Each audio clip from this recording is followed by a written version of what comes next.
we're here with Mickey, and Mickey is going to tell us a little bit about microphilanthropy and what that means.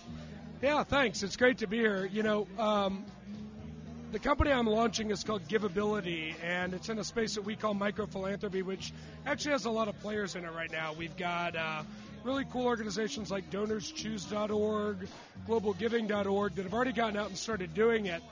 I kind of had the idea 4 or 5 years ago before a lot of these launched, but I decided it was still a good time to go out and do it. I think there's some things we can do to kind of tweak that model that I think can really engage kind of what we call the micro-philanthropic or long-tail philanthropic community. So micro-philanthropy, very simply, is aggregating small philanthropic contributions to reach a bigger cause.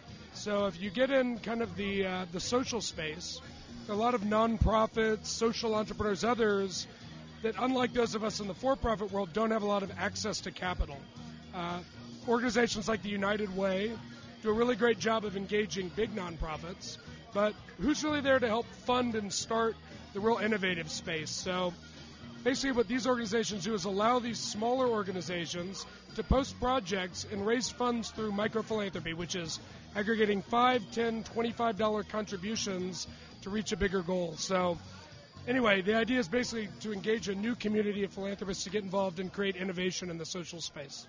So if I strip out all of the marketing speech from that, basically, if I log on to your site, which is not yet up but will be soon, yes, and I sit and I look around, I can find projects on there and I can say, oh, I'm interested in giving $5 to that, and I can do that.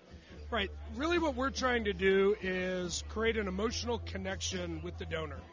So a lot of the times you've got somebody who doesn't believe they're part of the philanthropic world, right? If you can only give $50 a year, you're probably not going to call up your local organization and go, hi, I've got $25 to give. There's almost an intimidation factor with that, right? Philanthropy's for the billionaires and the millionaires, right? So we're going to create more access to allow these people to find projects that they really have an emotional tie to. A quick story, my 11-year-old niece, for Christmas I got her a gift certificate to one of the, what I'll call competing sites, although we're all trying to do something good, so I don't look at it that way. And I said, let's sit down over Christmas and let's find something that you want to give your $25 to. We spent an hour and a half. I've never seen her more engaged and more excited. So she's a third grader in Atlanta. So I said, well, where do you want to search? What do you want to give your money to? And she said, well, I'm a third grader and I'm in Atlanta. Let's find a school in Atlanta. I said, great, let's do that. We use DonorsChoose.org, a great organization. By the time we had filtered it down, she had found a special needs classroom where the teacher was trying to get $250, that's it, to buy a digital camera to help her deaf students so she could associate images and words. Here's an 11-year-old who's never thought of giving money before. By the time we had gone through and seen all these things, it was amazing. So she gives her money. Within 20 minutes, the teacher had written her an email to thank her. The next day, one of the students had written her an email to thank her. They made an emotional connection. Now, almost weekly, when I talk to my niece on the phone, she asks me when we're going to do it again.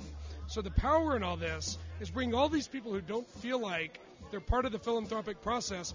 Now I've created an 11-year-old who's going to be giving for the rest of her life, right?